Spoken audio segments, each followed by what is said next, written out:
Ladies and gentlemen, the Palace Press Officer under Secretary Claire Castro.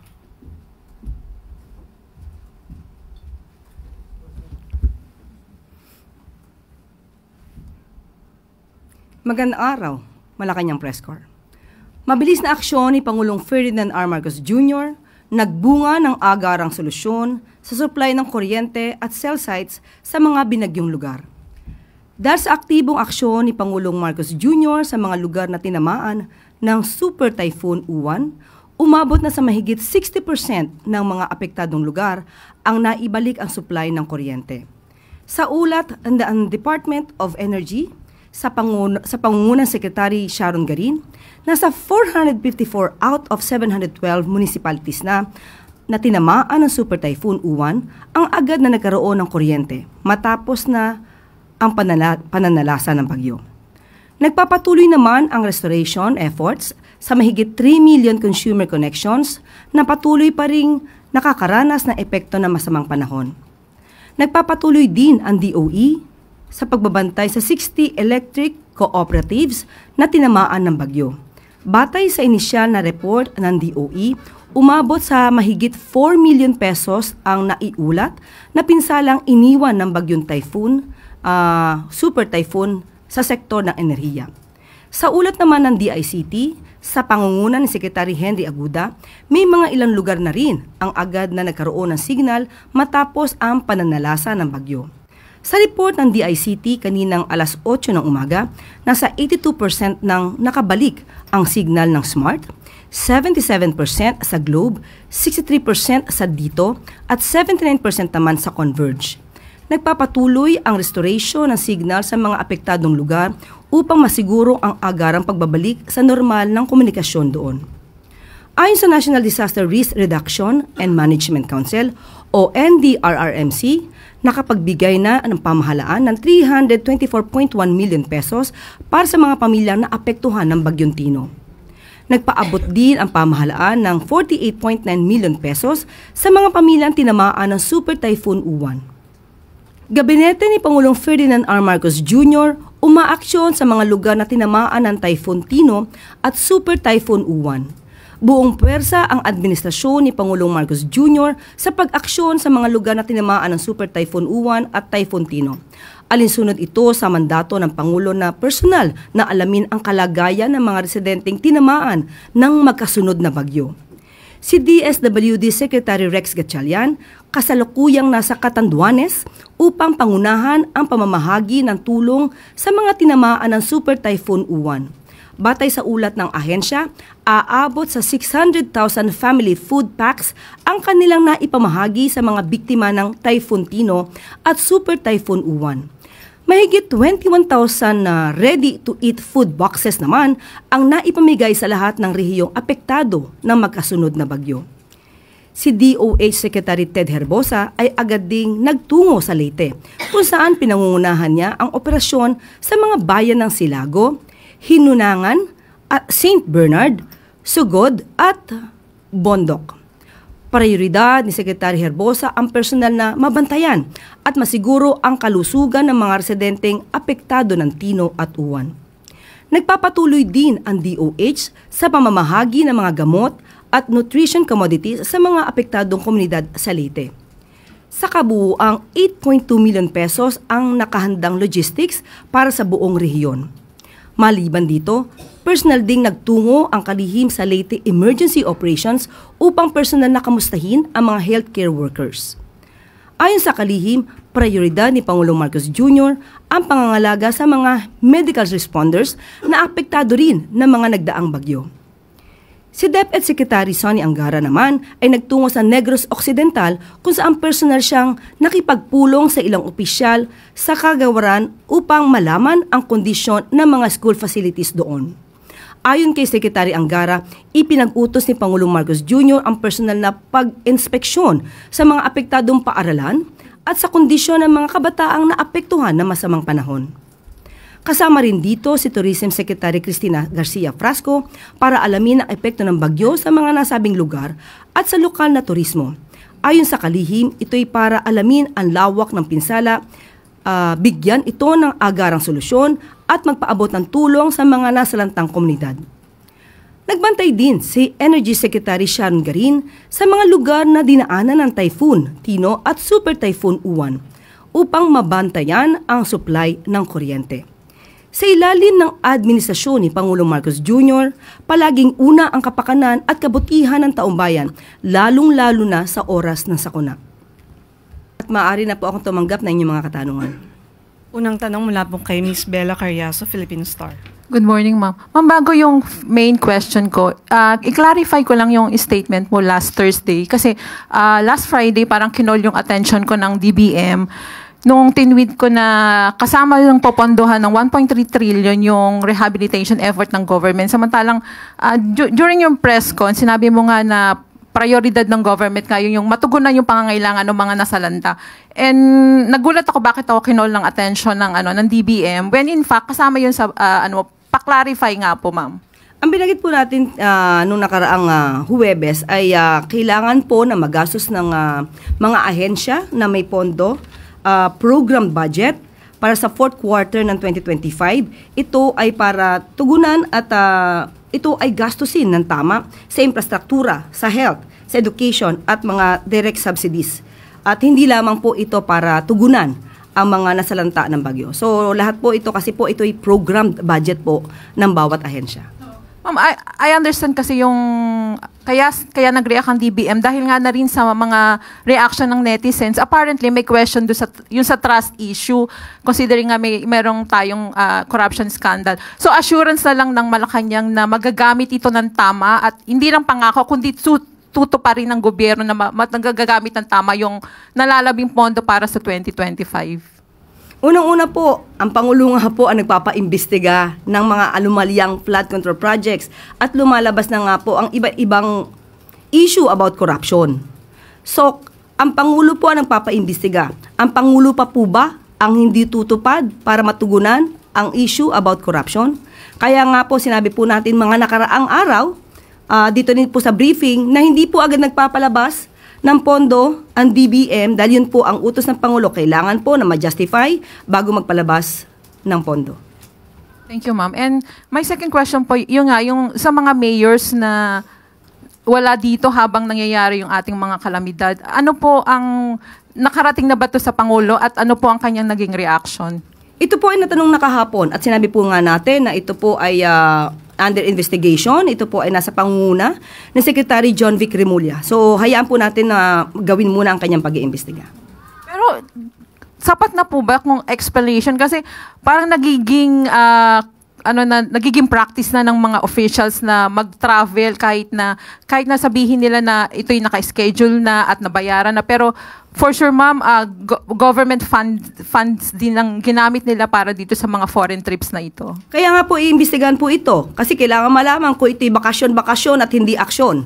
Marami po kasi talagang nagbabakasyon habang may kalamidad at yan po ang hindi gusto ng ating Pangulo. So, tingnan po natin, imbestigahan po natin kung sila may kinakailangan na mapanagutan.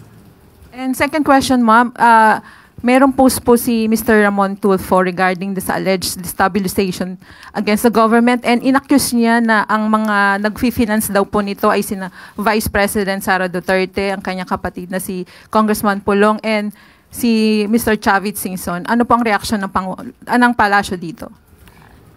Ito po ay napansin na po ng AFP at nabanggit nga rin po ang mga pangalang katulad ni General Pokis, General Orlando De Leon at saka si Mayor Benji Magalong, although for confirmation. At iba pa, pati si Colonel Achica na di umanong sangkot sa usapin ng 125 million pesos na confidential funds ng Vice Presidente. Ayon po sa AFP, sa mga gintong klaseng mga sinasabi, although ito ay nasa social media, at sa kanila po, ito po ay ibinibigay na rin po sa kanilang intelligence community, iminomonitor, inaalam ang katotohanan. Hindi naman po ibig sabihin na nasabi sa social media, ito ay agad na dapat paniwalaan. So, kailangan po nilang i-validate at sa ngayon po, ayon sa AFP, ito po ay pinamomonitor at binigay na po nila sa intelligence community nila. So sa part ng palasyo, ma'am, siniseryoso itong ganitong alleged report of destabilization? Thank you. Nasa intelligence community na po yan. Kung meron sila makikitang dapat na talagang pagtuunan ng pansin, ito naman po ay hindi tutulugan ng ating Pangulo. Salamat. Sunod na tanong mula kay Ivan Mayorina, GMA 7. Ma'am, sa kaugnay na issue, hindi ho ngayon lang lumutang itong ilan sa mga pangalan. Nabanggit niyo po si retired General Pocis na isa daw po sa mga lumapit kay AFP Chief Romeo Bronner na mag-withdraw ng support at suportahan yung mga kilos protesta. Umuusad na ho ba yung investigasyon tungkol sa mga aksyong ito ng mga retired generals and probably the rest of the people in the list? Kailangan po kasi talaga maimbestigahan ito at kasi maaari sabihin nila ito ay freedom of expression. Pero muli, titingnan natin kung ano ang hangganan at kailangan po talaga itong mapaimbestigahan kung ito po ay parte na po talaga ng destabilization. So sa ngayon po, wala pa tayo sa punto na pwede na nating sabihin merong nalalabag na batas itong mga taong ito na nasa listahan ni Mr. Tulfo? Wala pa po tayo masasabi kung sila ay may nilalabag na batas. Kailangan po maimbestigahan ito na mas malaliman. Salamat. Sunod na tanong mula kay Ivy Reyes, Bilyonaryo. Morning, ma'am. Follow-up lang po dun sa travel suspension ng DILG. Isabela Governor Albano still in Germany as per his interview with us last night at dinefend niya yung foreign travel niya and said that his vice governor was on the ground and that before he left for Germany, Isabela prepped for uwan naman. Kumbaga, Isabela could function and go on without him. What does the palace think about this? May opinion po ba ang president dito? Ito po ay hinahayaan na po sa pamumuno ng Secretary John Vic Rimulya at ayon po sa DILG sa ngayon, ito po ay under investigation. Sunod na tanong mula kay Ana Bajo, GMA News Online. Sige, go. Ma'am, Sige, related Katrina topic, Domingo. we were told na some of the mayors were allegedly with Isabela Governor Rodito Albano in Germany. Ano po yung action na nire-review ng palace? Bakit po hindi sila nakasama doon sa initial list na nilabas ng DILG kahapon? Muli, ang pag-iimbestigan po ito ay iiwan muna sa pangunguna po ng DILG. At kapag ka po sila ay nakapag-report na si Secretary John Vic, tingnan na lamang po natin. Pero sa ngayon po, ito ay ibinibigay muna po natin sa kamay ng DILG. Sunod na tanong mula kay Ana Bajo, GMA News Online. Morning, ma'am. Ma'am, is the President satisfied with the preemptive measures enforced for Typhoon Uwan? Given that yesterday, nagpasalamat po siya sa mga first responders and he mentioned that those preemptive evacuations have made difference po this time. Yes, opo. Ang mga nangyayari po kasing kalamidad at sakuna, minsan hindi po talaga natin maiiwasan. At nangyayari ito nang hindi natin ginugusto. So yung mga paghahanda po na ipinapakita ng mga agencies na nakakapagsagip ng mga tao mula sa peligro, nakikita po ng Pangulo ang magandang ginagawa ng ating mga ahensya. Sa tulad po ng nireport natin kahapon, 426 families ang nailikas agad at ito ay naiwas sa anumang peligro. So malaking bagay po iyan. Hindi po natin maiiwasan na mayroon pong nasasawi dahil po sa kalamidad. Pero dahil po sa preemptive measures na ginagawa po ng mga ahensya po natin, sa utos na nga rin po ni Pangulong Marcos Jr., mas malaki po ang nagiging pagsagip natin sa ating mga kababayan. Ma'am, given po na may forecast din si Pag-asa na pwedeng bumalik si Typhoon Uwan, meron pa po bang directives ang Pangulo regarding this po? Ganun pa rin po. Hindi pa rin po titigil ang ating mga ahensya, ang Pangulo, para maibigay agad ang tulong, maiwasan ang mga maaaring disgrasya sa ating mga kababayan.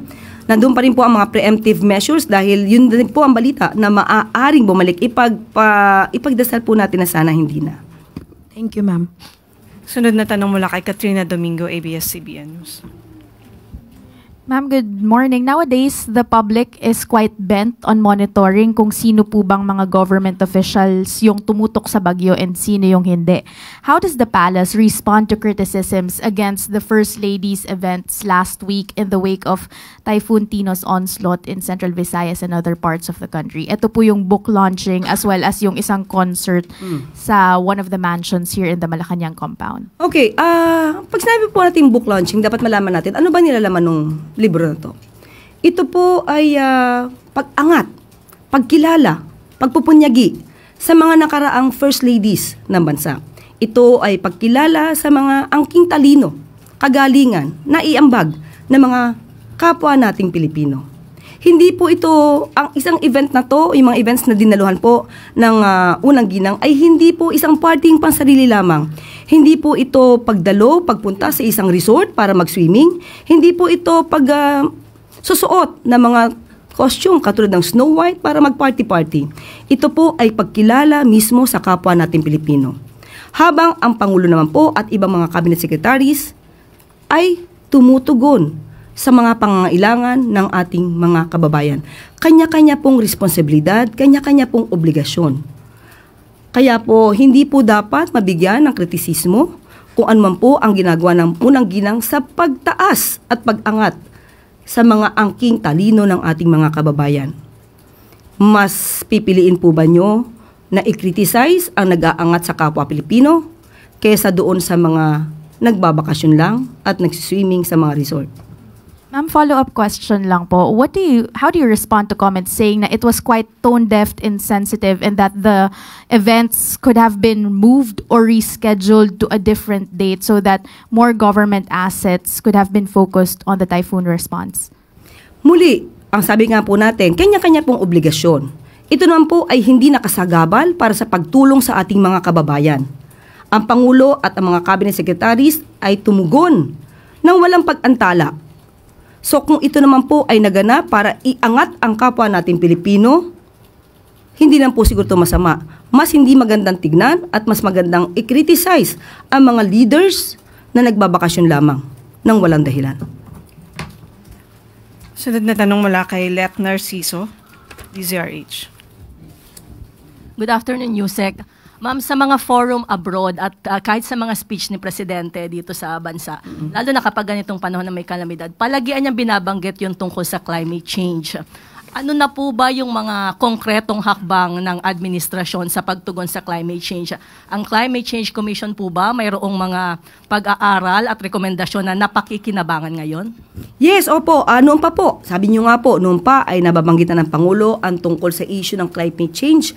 At ang sabi nga po ng Pangulo, hindi lamang iisang bansa ang maaaring tumugon dito, kundi pangkalahatan.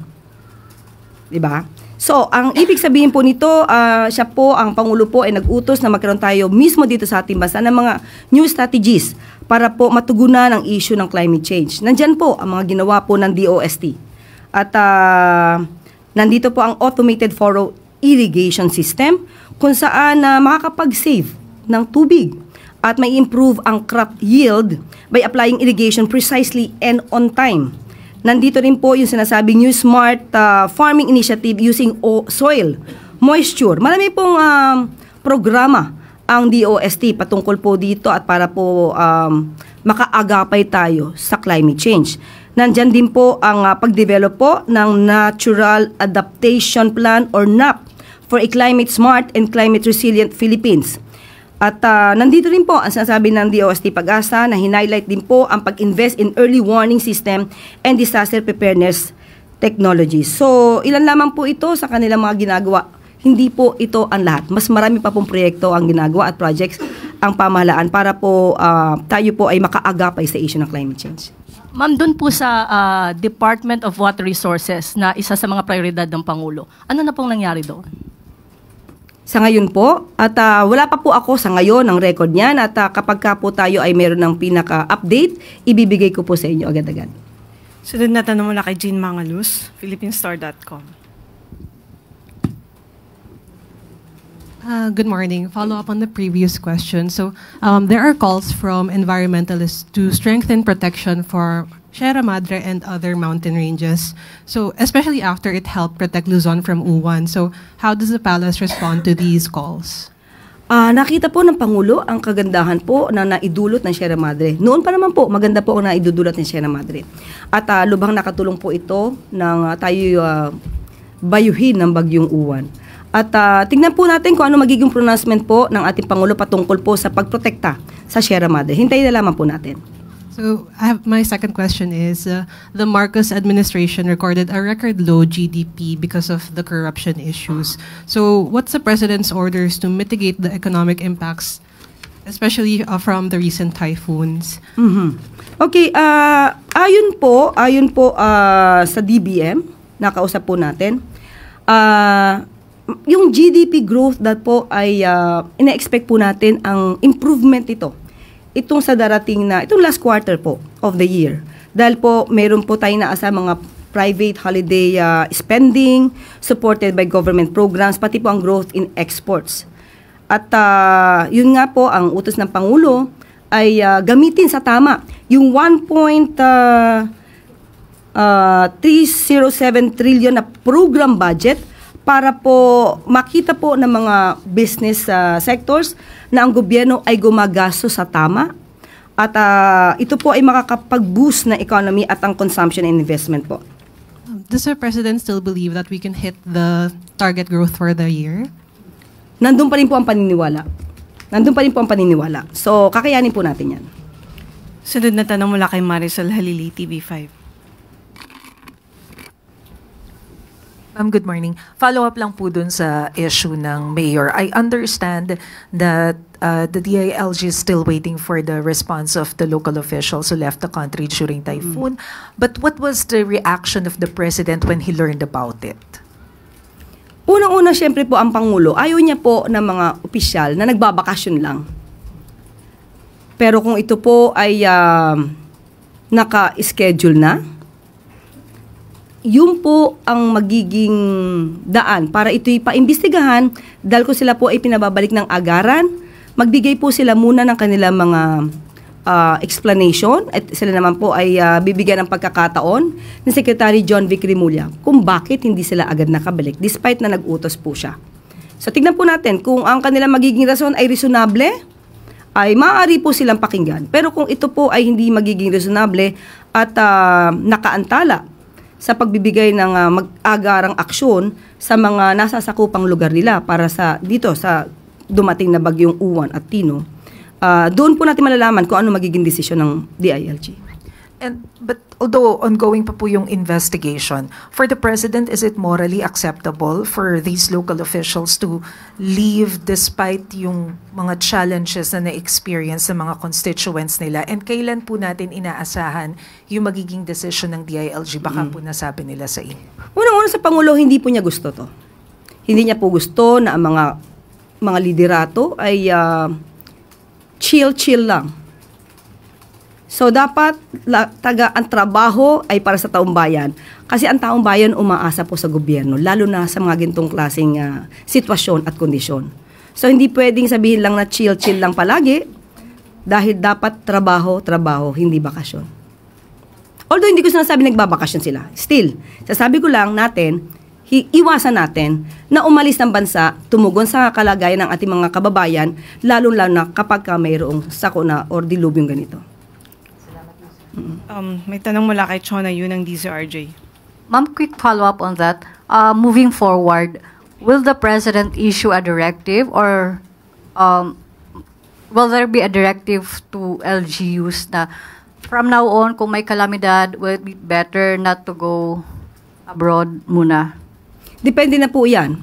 Ito po ay nasa pamumuno po to ng DILG at alam naman po ni Secretary John Vic Rimulya kung anong direktiba ng Pangulo.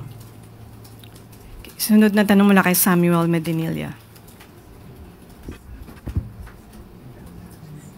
Good afternoon po, ma'am.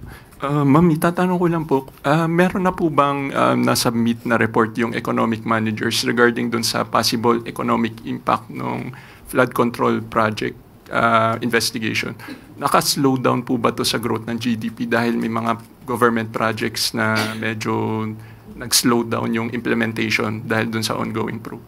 Sa unang ating pagkakaalam, definitely itong mga kalamidad ay nakapagpa-slow down ng economic growth. Pero, ang sabi po nga natin ay ayon sa kanilang forecast ay gaganda naman po at mag-i-improve ang ating economic growth sa itong last quarter of the year.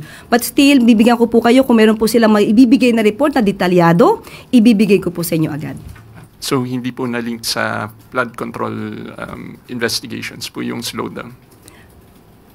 Sa aking pagkakaalam, merong epekto. May epekto, pero muli, ang detalye nito ay ibibigay ko po kapag po meron na po silang report. Last na lang po, may catch-up plan po ba na sinubmit yung economic managers para po maboost yung spending ng government sa last quarter? Yun nga po, pinag-utos nga po muna ng Pangulo ang tamang paggastos nitong natitirang budget para po nga maboost ang economy. At pero muli, ang detalye po ay ibibigay ko sa inyo kapag naibigay na po ng economic team. Thank you po. Claire. Maraming salamat. Pangulong Marcos Jr. inutos ang 24/7 clearing operations sa mga kalsadang hindi madaanan dahil sa Super Typhoon Uwan. Alinsunod sa direktiba ng Pangulo, araw-gabi ang trabaho ng DPWH upang linisin at kumpunihin ang mga apektadong kalsada sa iba't ibang bahagi ng bansa. Dahil dito, 26 national roads na ang nabuksang muli at ligtas ng daanan ng mga motorista. Balik normal na rin ang biyahe ng mga pasahero dahil malaya nang makakaraan ang iba't ibang uri ng sasakyan. Ayon sa pinakabagong tala ng DPWH, halos 40 national road sections ang naging impassable o hindi madaanan dahil sa pagbaha, pagguho ng lupa o bato, nabuwal ng mga puno, natumbang mga poste at mga nakalaylay na kawad ng kuryente. Sa kasalukuyan, patuloy ang clearing operations sa 13 kalsada sa Cordillera Administrative Region. Isa sa NCR, isa sa Region 1, 10 sa Region 2, isa sa Region 3, 8 sa Region 5, at isang kalsada sa Region 12. Ang agarang aksyon na ito ay iniutos ni Pangulong Marcos Jr. sa DPWH upang siguruhing ligtas ang mga pangunahing kalsada para sa mga motorista at mga malapit or malalapit sa komunidad. Inaasahang madaragdagan ang mga kalsadang maaari na muling daanan matapos ang malawakang road clearing operations sa iba't ibang bahagi ng bansa. Bago po tayo magtapos, mga na-rescue ng OFW mula sa iba't ibang scam hubs sa Myanmar, papauwi na ng Pilipinas.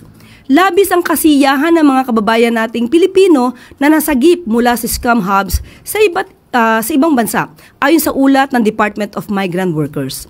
Sa pahayag ni DMW Secretary Hans Kakdak, bibiyahe na bukas, November 12, lula ng isang chartered flight mula sa Bangkok, Thailand. Pauwi ng Pilipinas ang 346 na OFWs na naging biktima ng human trafficking.